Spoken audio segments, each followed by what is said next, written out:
of that. Age is no obstacle or hindrance to God's purpose. I wanted to share this for the past 10 years because I felt there are a lot of women in similar situations. You know, you marry in the church, you're raised in the church. You don't think that you can't have children or a child. And I know there are so many women in similar situations. And I felt we're not talking about what's going on, how we feel, and the journey and the heartache and the pain. Let me start to share my journey. It's a journey where I have a big family and I can see all my family, you know, getting married, having children. Even my nephew and nieces were having children. So one can imagine the heartache and the pain, how I felt, you know, 20s, 30s, 40s, and still no child or no children. Embarrassed, upset, concerned. But I tried to mask it. I tried to hide it, you know, with work, church activities, as one tries to do. But deep down, there was that longing and that desire. You know, Lord, I've kept myself. I've married. I'm married as a virgin in my 30s. Surely, Father, merit something. But then I just carried on doing everything as I normally did. Church activities, work, etc. But deep down, the longing was, is this going to happen? When is it going to happen? And I've got to prepare myself because it might not happen. And you know, the doctors are saying, well, you can go for IVF. You know, I had fibroids and we got that sorted. And they said, we want to see you. You can go for IVF. But the only problem is we can't use your eggs. We can use your husband's sperm, but we can't use yours. You're too old. Get a donor, basically. That was the consultation. And they looked at me saying, well, what are you waiting for? Most people in her position would jump to the opportunity. I looked back at my husband and I looked at each other and we looked at them. So thank you very much for your consultation, but we can't, from our point of view, we really can't accept IVF right now. He said, if the Lord, you know, it took a lot out of us, but said, if the Lord wants us to have a child, he's going to have to work this miracle. They looked at us and said, you're crazy anyway. It's your choice. We respect your position, but you're not going to get another chance, basically. You're now 46. You don't take this opportunity, it's not going to happen. It's basically what they said to us. In a nice way, in a polite way, in a respectable, professional manner. We left that consultation saying, oh, we might not have a child. Just have to accept that. But it wasn't easy. When all your family, you know, 16 nephew nieces, and you're there, and people feeling sorry for you. That's the worst thing. Reading, oh, but she'd born, she'd grown in church. Why hasn't she got any children? She's got everything else. Friends and maybe people just looking down at you, thinking something wrong. You don't think that you can't have children. And I think we need to prepare people, whether in the church or not, they need to be prepared better to know, to say that you might not be able to have children at that particular time that you expect or at all. And how do you navigate something like that? I think that, you know, we're all human, and clearly, why not me? Because, you know, I've been faithful. To walk away and be like, did we just Absolutely. You know, you sort of think, have we blown our chances here? Are we being too Christian, spiritual here?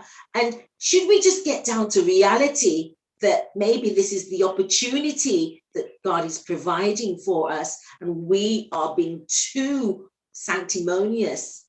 Partly, I think often when we left the room and we looked back and we thought, have I just said no to this opportunity?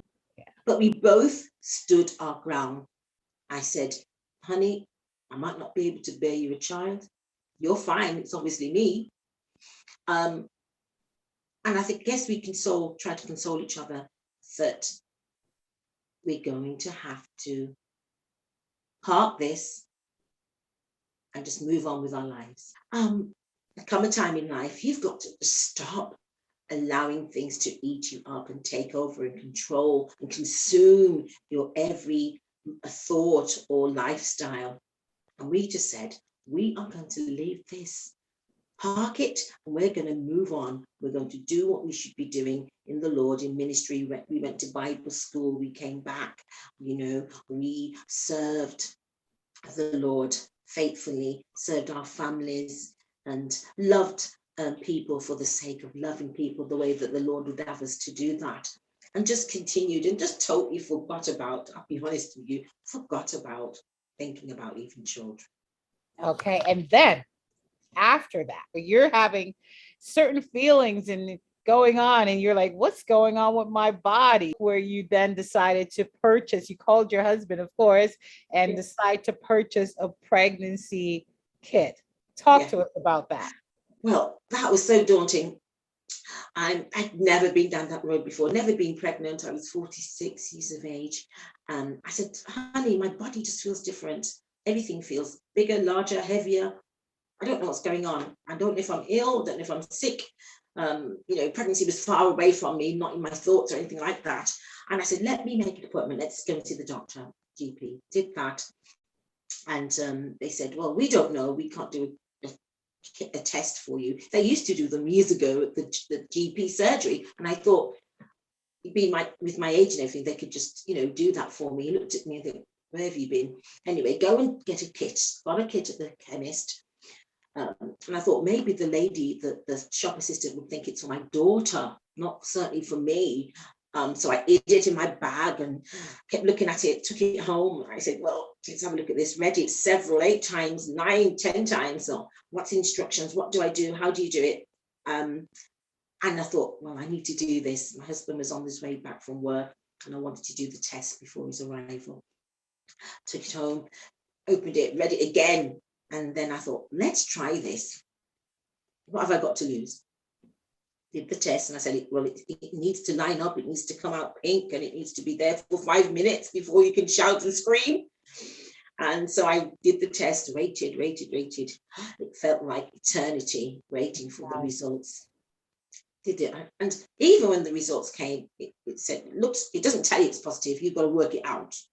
I said, well, it's lining up and it's red and it's stayed red for 5 minutes. Does this mean I'm pregnant?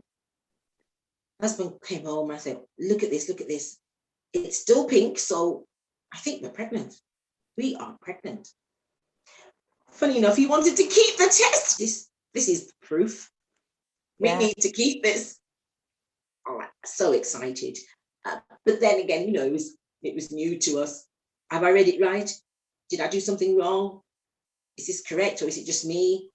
I think, well, this is the kit, and the kit says you're pregnant. And it's at 46. They said, couldn't guarantee it would never happen. They couldn't guarantee it would happen or wouldn't happen, but unlikely because of the age. But not what God says. Hallelujah. That's what God says. You see, Sarah laughed because she didn't believe that she could be pregnant when the angel told her. But I laughed in excitement, in awe, in wonder, and in thanks and praise to the mighty God. Not what man says, but what God says.